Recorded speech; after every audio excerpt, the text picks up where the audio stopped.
Good afternoon, everybody. Welcome back to the Beit Midrash. Glad y'all are here and glad to be learning together today. I was not here last week, alas, but are there any residual questions from last week that you're like, I need to ask? We're going to have to ask the rabbi next.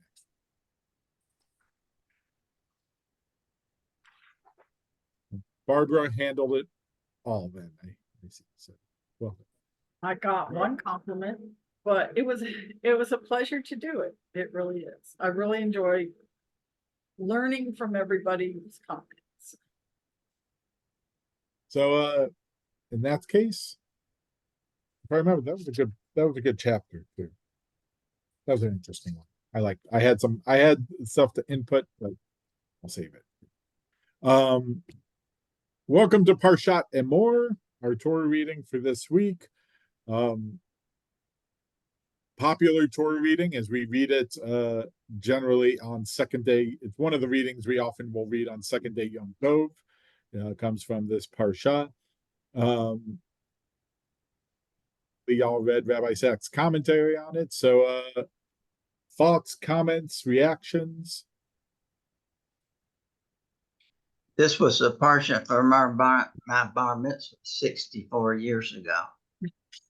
And what was your Devar Torah, Bernard? Devar Torah. What was your Devar, like, what did you talk about this parsha? I can't remember. It was whatever Rabbi Mesh wrote in the speech.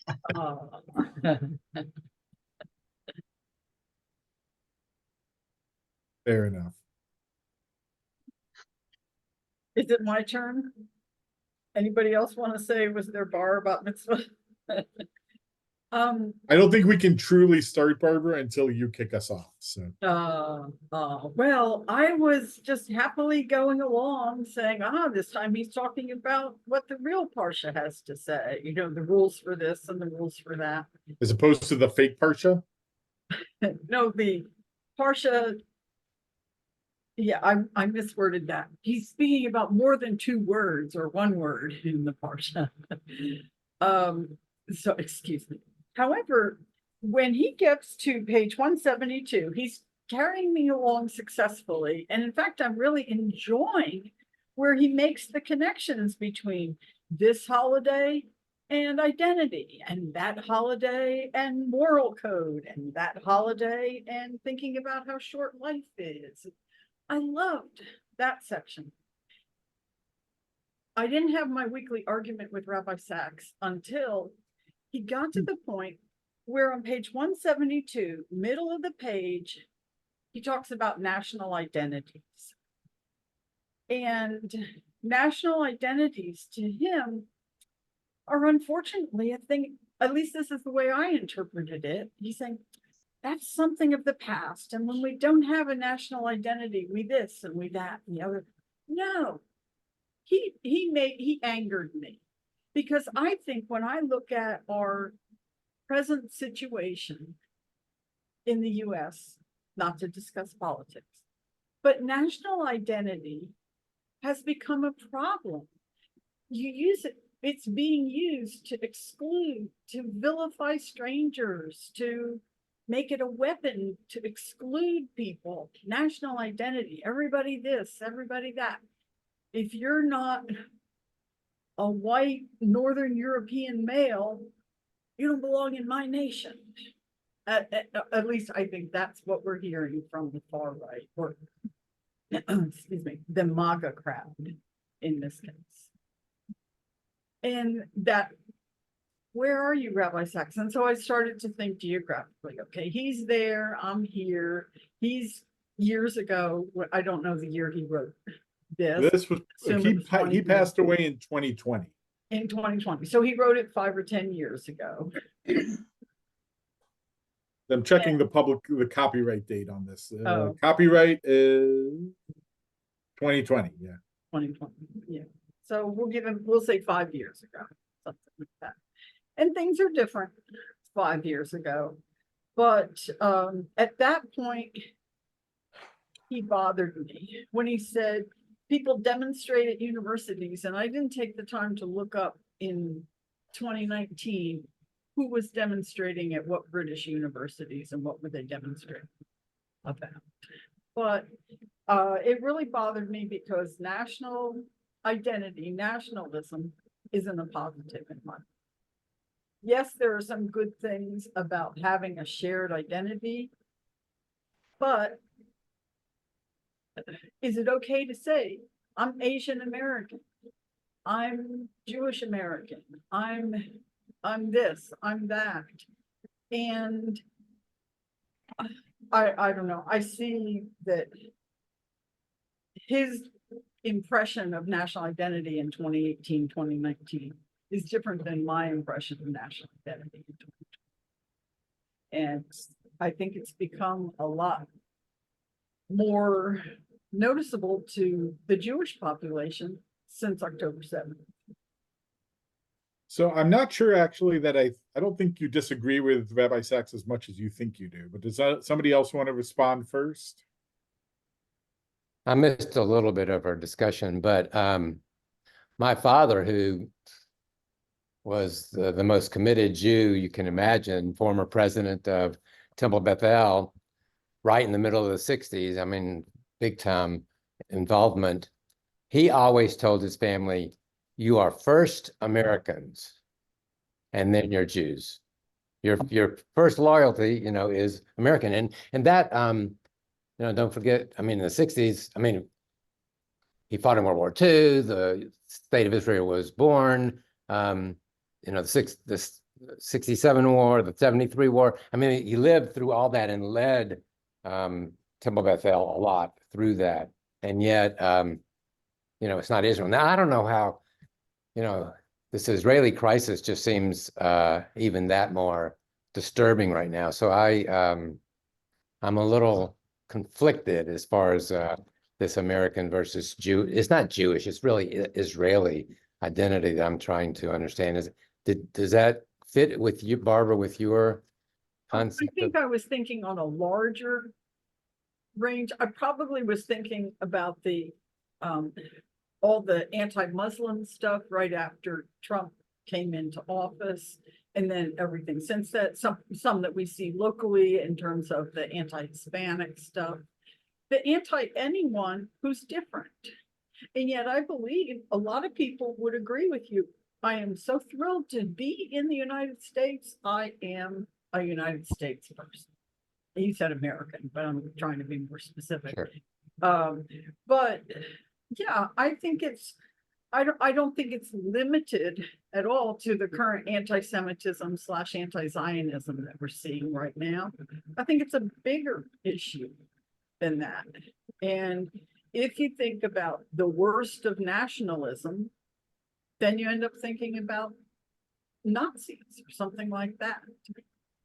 So it seemed to me that he was saying he wasn't happy about the loss of nationalism. So, Rabbi, he wasn't happy about what? About the decline of nationalism, of national identities, national identity. So if you think about national identity, that's the love for your country, but your national identity or my national identity aren't necessarily the same as Tommy Tuberville's national identity. Or, pick Mr. X.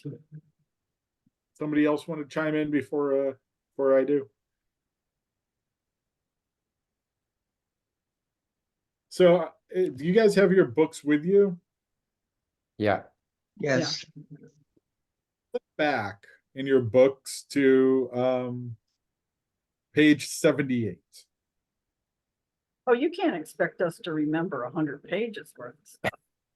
No, but I can ask you to flip back to it. You can refresh your memories. One of my son's assignments recently was to do a summary of a section of reading, and he was rereading it, and I'm like, you said you read it already. He's like, you can't expect me to memorize it. Like, I'm not asking you to memorize. But So I was reading this chapter on Parshat Emor and was thinking of this chapter from Parshat Bo, in which he says about 2/3 of the way down, freedom is the work of a nation.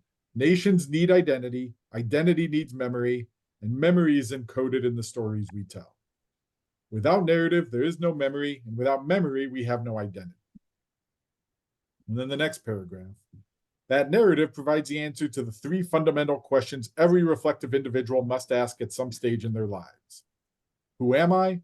Why am I here? How then shall I live? And he talks about how there have been two, the next page or two, he talks about how there have been two attempts in within the last 200 years to wipe out national identity or to rebel against identity. One was the Enlightenment, to create a world without identities. To have systems, not stories, he says. And what happened as a response? He said near the bottom of page 79, the 19th century saw the return of the repressed.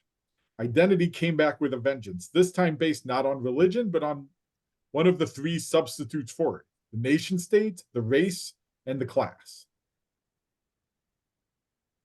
In the 20th century, the nation state led to 2 world wars.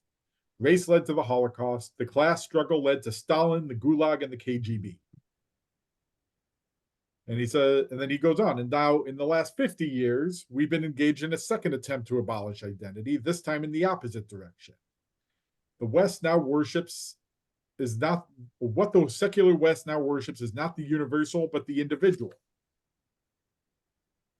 The right of each individual to do or be anything he or she chooses, so long as they do not directly harm others. And he said, next paragraph, such a world is on page, it's like the first full paragraph on page 8. Such a world is supremely tolerant until it meets views not to its liking, when it quickly becomes brutishly intolerant and eventually degenerates into the politics of the mob. This is populism, the prelude to tyranny. Today's hyper-individualism will not last. We cannot live without identities, families, communities, and collective responsibility, which means we cannot live without the stories that connect us to a past, a future, and a larger group whose history and destiny we share. To create and sustain a free society, you have to teach your children the story of how we achieve freedom and what its absence tastes like. Lose the story, and eventually you lose your freedom. That is what happens when you forget who you are and why. So now, coming back to page 172, I don't think he's pushing nationalism. I think he's pushing when you don't have a national story, or when you forget a national story, when you don't have a story that connects you to the past, the present, and the future, people will fill in that story however they want. That's where you're getting the nationalism from, because we don't have a story of a nation that's actually being told anymore. Yes. I agree. And I don't know, was your father first generation, Stuart, or his parents were the ones who came here, or he was? Probably his parents. You're muted, Stuart. My father was a second generation. Second generation. Yeah. My father was first generation. But the issue, I think, is that when you ask, who am I? Why am I here? How then shall I live? I agree with that. However, I do strongly see us as a nation of immigrants. And if it's been so long ago that you have forgotten, or maybe never paid attention to the fact that your family was also immigrants, you can't apply your present situation, or you shouldn't apply your present situation to the immigrants who are arriving today.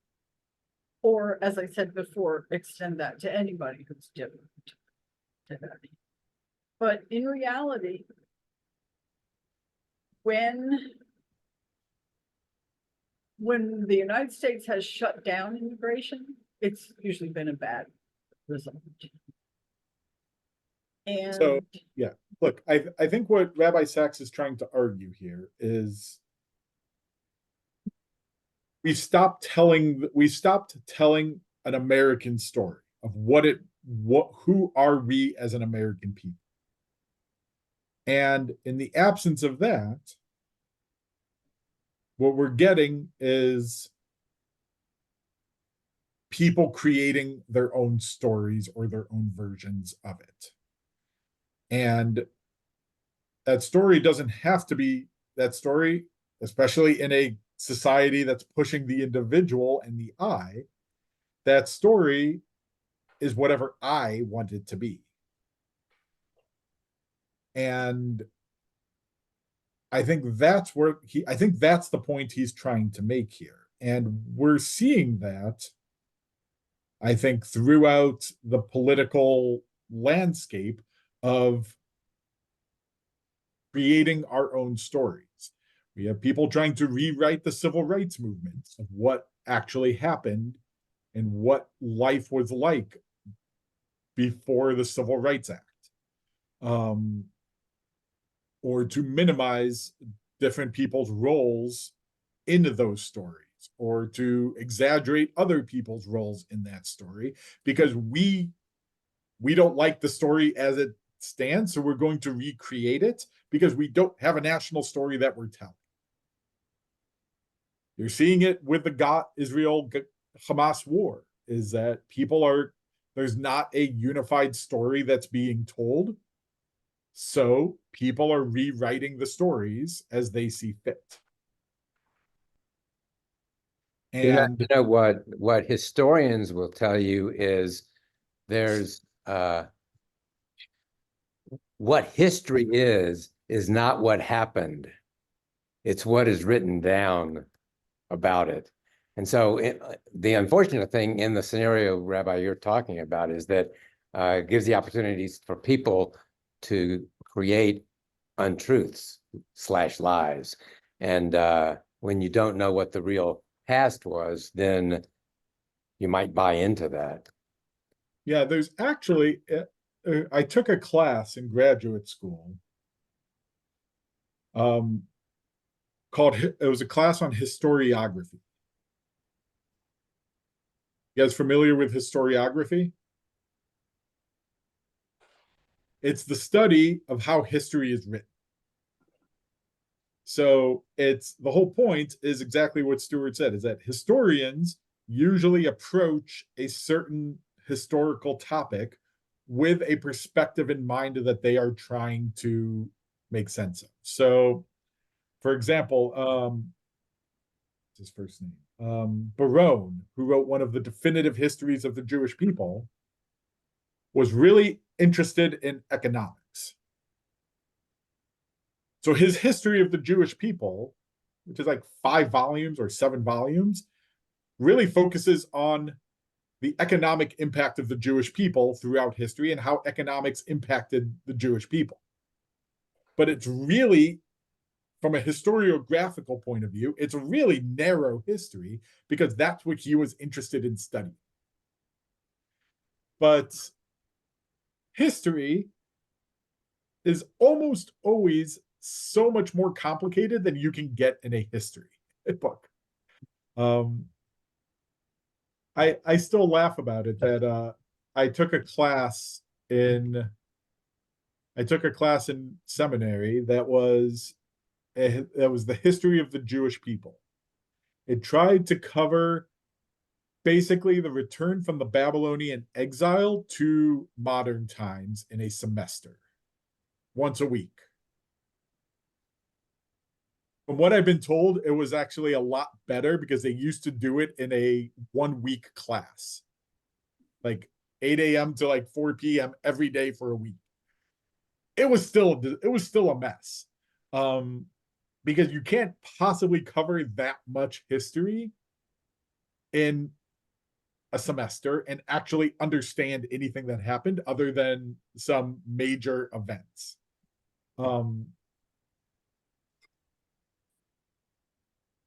History is complicated. It's always complicated. It's never simple. And any attempts to boil it down to something simple are inevitably going to get something wrong historically. But if we're not telling stories about who we are, or going back to his, if we're not telling stories that say, who am I, why am I here, and how am I supposed to live, we need those stories to survive.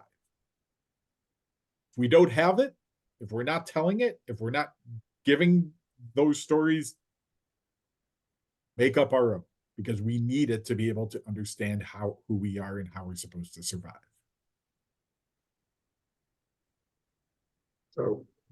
So Rabbi, I think the problem here, and maybe what he's getting at, I think as Jews that we do have a common history and that we do have common values.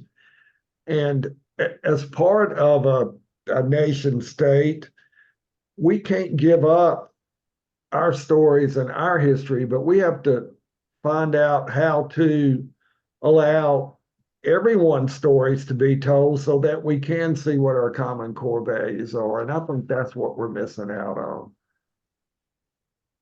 Probably, yes. I mean, I think there is some of it that, look, the story I heard growing up of American history probably was not super accurate. It, excluded Native Americans pretty widely and broadly, minimized their history and their stories, and the impact of European settlers entering the Americas. Did we talk about slavery? Yeah, but I mean, and yes, slavery was bad. It, slaves were treated badly. Yay, Abraham Lincoln for freeing them. It's a very simplistic view, which in some ways at certain points was probably age appropriate, but wasn't really telling the stories either. Did we read Frederick Douglass as we got older? Sure. But did we read about Harriet Tubman? Sure. But I mean, even again, that's a small piece of it. And I think part of the challenge, and this is a challenge, I think, for where we are in our world today, is how do we integrate a European story of escape, of the Pilgrims escaping religious persecution to come to a new land, with a Native American story of what the interactions with these early settlers actually ended up doing to them and to the Native Americans, with the impact that slavery had on the African and African American community that in some ways is still resonant today. How do we integrate all these different stories into one story? There really is no way. I mean, this weekend, my great niece, who's 10, asked me, she said, I know you work in history, so do you have a history book I can read? And I was like, what do you tell somebody that's 10? What history are they going to read? For us, for Bernard and Stuart and Ellen and Jonathan, we all had this book called No Alabama. Do y'all remember that one? It was for fourth graders, so it was for her age. And if you go back and look at that now, there's no way you would teach out of that book. It was so European and one-sided. So I'm still at a loss. I've been thinking all weekend, what could I tell her to read? But I will say, y'all may not know this, but I'm chairman of the Alabama Historical Commission. And so I'm in my 8th year. This is my 3rd year to be chairman, but we have made a lot of progress in Alabama and telling Alabama stories over this time.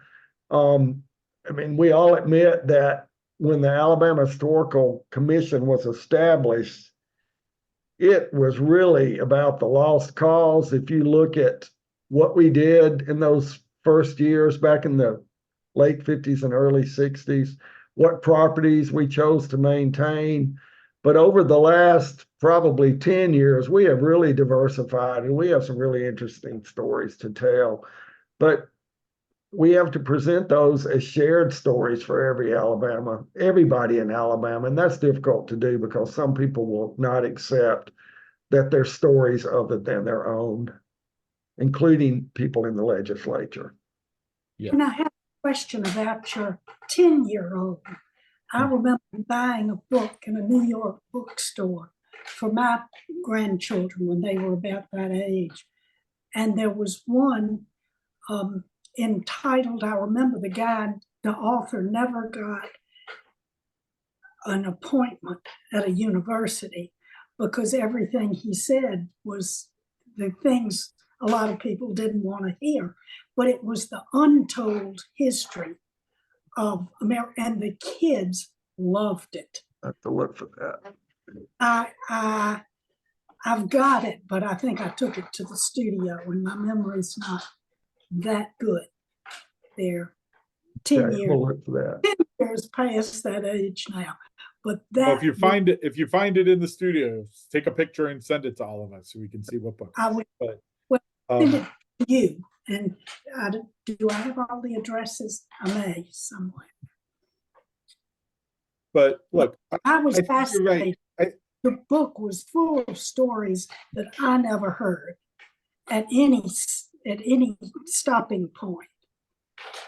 And I guess the other thing I would say is I grew up hearing chanted almost, we almost write our own histories. And my dad didn't do anything about that, but his sister gave me a diary for about my 10th birthday. And I kept diaries all through grammar school, all through half of college. I must have gotten real busy. And then all the letters that my parents saved the year I was in Europe after college served as a kind of diary. But I just thought Sacks, seeing time in terms of diaries, I can visually pick up little chunks of my life by just pulling this diary out instead of that diary. And that also reminds me that my dad never left a book unread.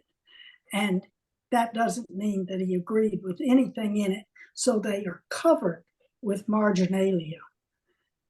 You know exactly what he thinks. I was there, he tells the young lady who wrote the story of, let's see, it was broad. It was Birmingham, 1950s and 60s, and she grew up here.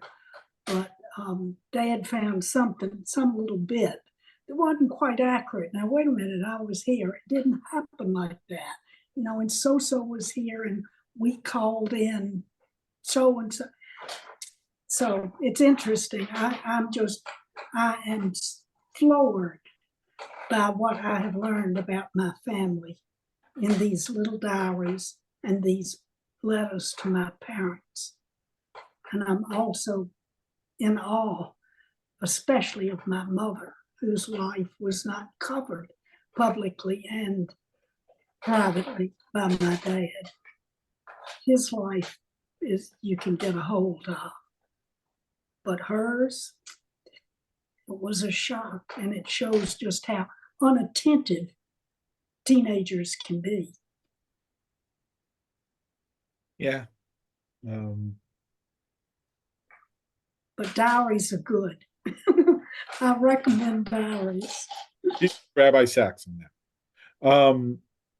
To go back to what Eddie was saying, I'm with you for most of what you said. I do think, as I said, history is complicated, and that means that sometimes you're going to learn things in history that make you uncomfortable because you don't like the way you don't like the story that's being told. That doesn't mean the story is wrong. It just means it's uncomfortable for you. But I do think that's going to have to be at some point the American project is how do we form a story that gives us the things that Rabbi Sacks is talking about, that where we came from, why are we here, what is our moral code, how do we confront our faults, how do we remind ourselves of the journey we're on, brevity of life itself. Jews have that, and as Rabbi Sacks points out, our calendar does that for us. But as Americans, and I do think in some level that's all the politics, all the issues, all the divisions, I get more and more the sense that's actually what's at stake, is not that we disagree on core issues, but that we disagree on the national story. And there's different stories being told that from a liberal perspective than a conservative perspective, and those stories don't align with each other. And each side wants their story to be the dominant.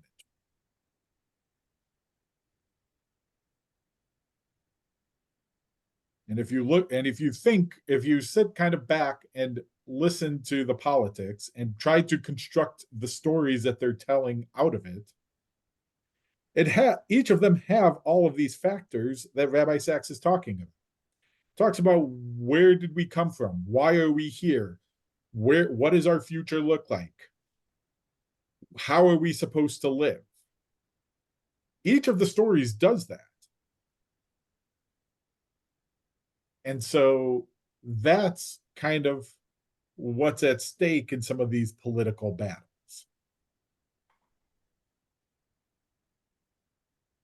And until we can come to terms and come to agreement on a national story, it's going to stay like this for a while.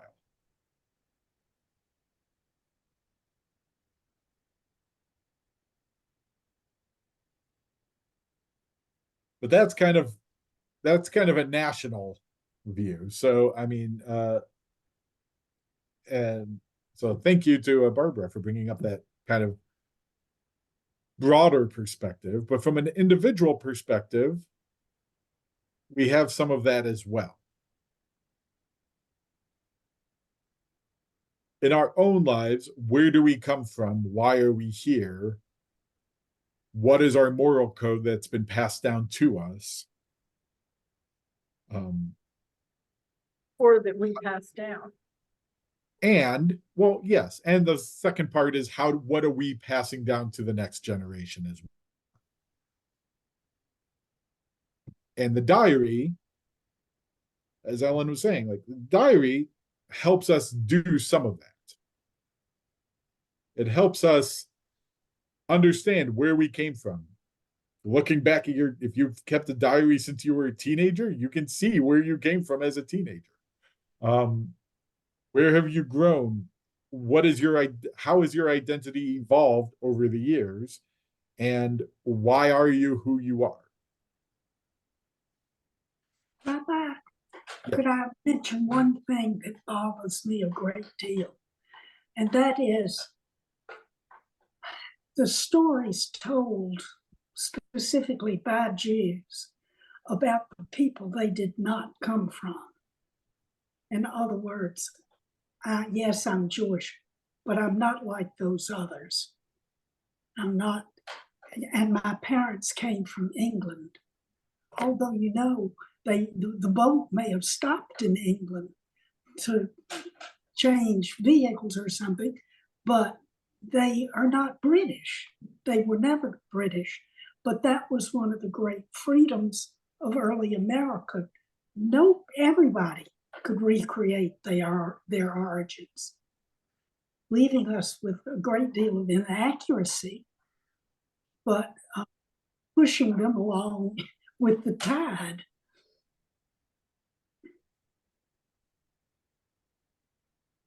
I'm not sure what your question is there. It's not really a question, it's an irritation. The Jews who say time and again, oh, but you know, my parents were this, that, and the other, and knew the principal leaders of that particular province and served them, and they were special. When there's really a great deal of creation, imaginative creation of what the situation might even have been in the territory their ancestors came from. I figure it's none of my business. That's not the way my family handled it. I don't exactly confront people, but it is a strange kind of rejection of your history probably in your struggle to be as American as possible.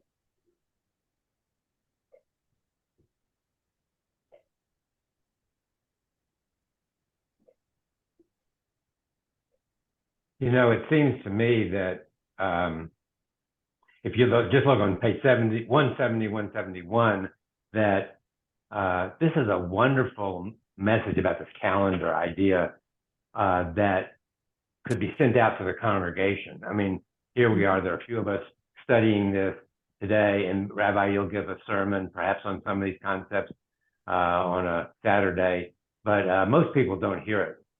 I mean, most of the congregation doesn't hear it, but I think it is very valuable. I think you did a great job summarizing how throughout the year, Jews have certain holidays that represent important parts of our being.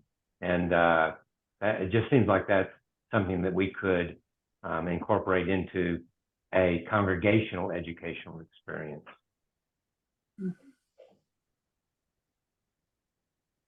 Potentially. If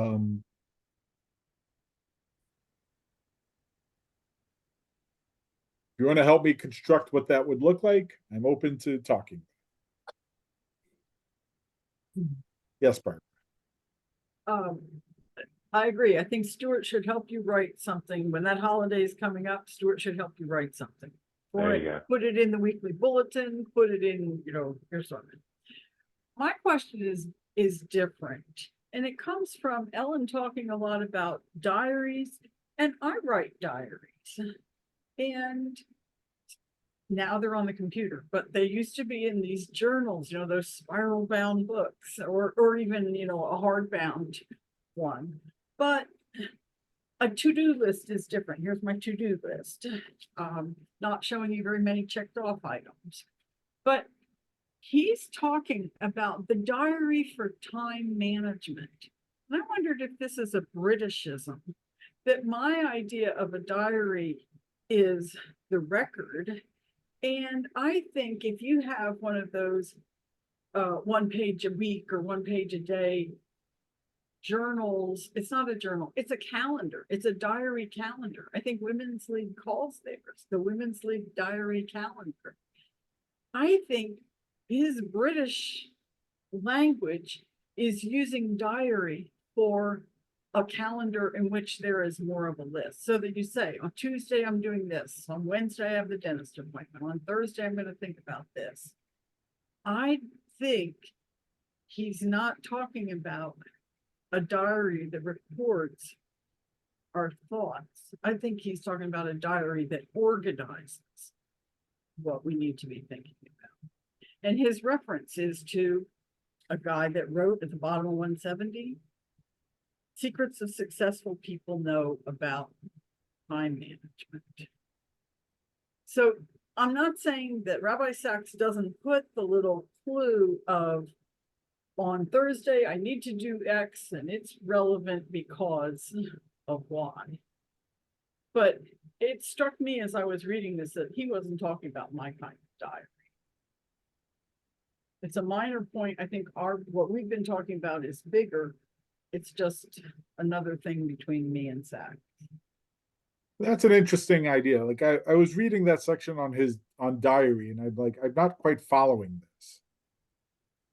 Right? Like my to-do list regularly has, I'll write like send this email and I'll put the date that I need to send the email on it. I just want to write it down so I remember to do it.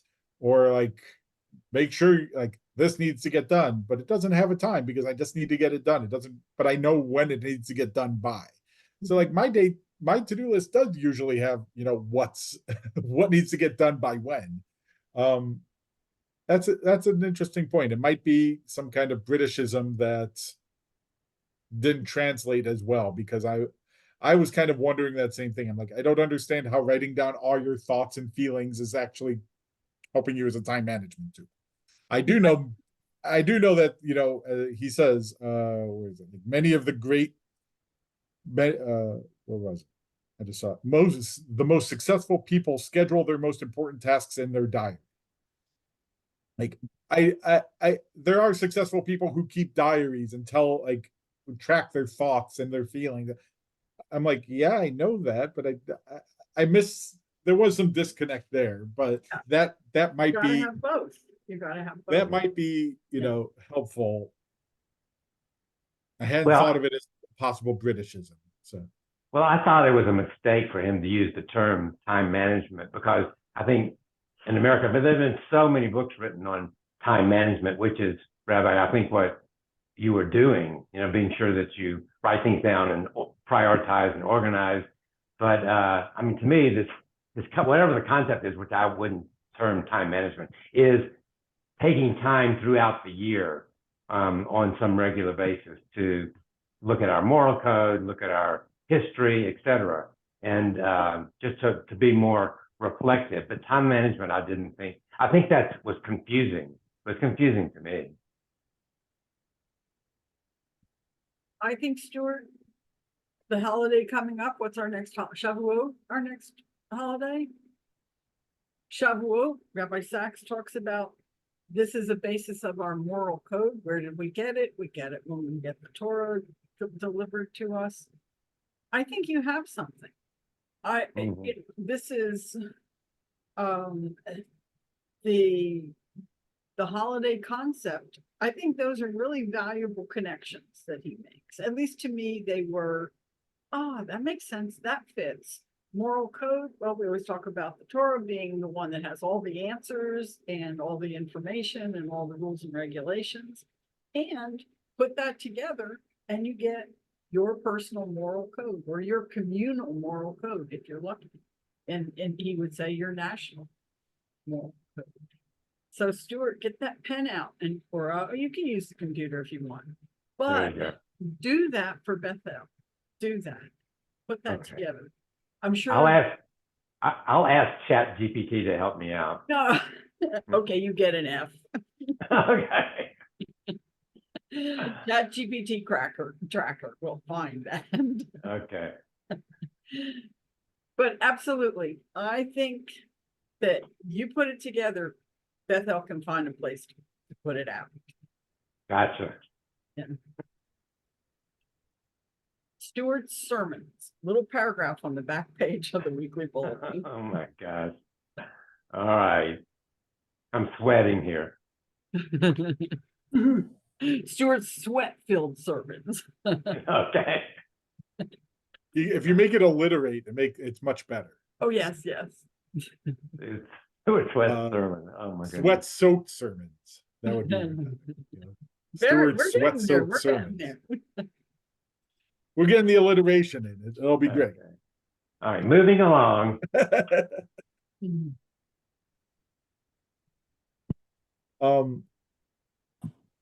But I think coming back, however we want to define diary, whether whether it's our personal story or connecting us with what we're supposed to do and when we're supposed to do it, I think the larger point Rabbi Sacks is making is Judaism has that. built into it, that Judaism tells us, where do we come from? We come from the generation who left, well, we come from creation, we come from Adam, we come from Abraham, Isaac, and Jacob, and Joseph, and through the Exodus. We have a moral code in our Torah that we've received on Shavuot. We remind ourselves life is short and we got to focus on what's important on Rosh Hashanah. We ask for forgiveness on Yom Kippur. We remind ourselves that we're on a journey and not here forever on Sukkot. We remind ourselves that even if you're on a journey, you still need time to rest on Shabbat. We have a built-in calendar that tells us what the most important things in life are. Where we come from, who we are, where did we come from, who we are now, where are we going, and how are we supposed to live in that time. And so it's good for us to also reflect on our personal journeys as well as our communal ones. We do it together,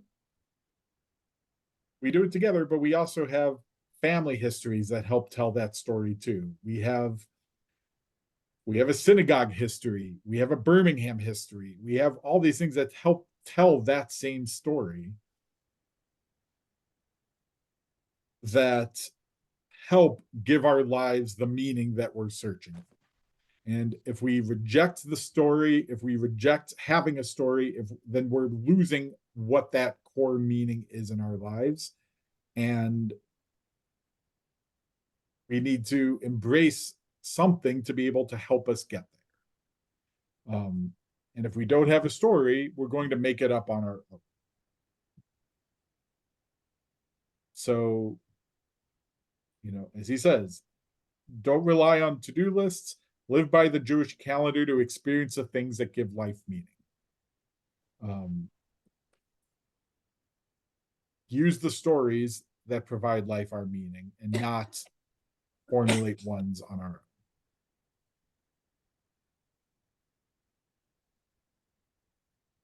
Any concluding thoughts, questions, comments?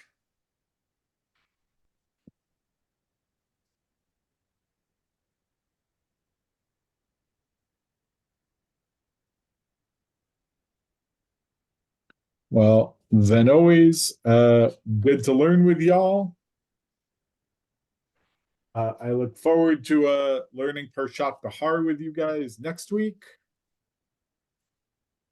In the meantime, be well, and hope to see y'all on Shabbat. And if not, then I'll see y'all when I see you. I'll see you when I see you. So Thanks Shabbat very Shalom, much. everybody. Bye. Thanks. Shabbat Shalom. Thanks very much, Rabbi. Before I came in here today, I was thinking about sharing this, stealing the idea from Stuart. But I have the opportunity to share it with Women's League tomorrow at Makom B'Yachad, because even just simplifying it, I have 10 minutes, 12 minutes, something like that, because we need time for discussion. But just to go step by step, Shavuot, moral code, Shabbat, rest, Rosh Hashanah, thinking about brevity of life, etc. Just as he says.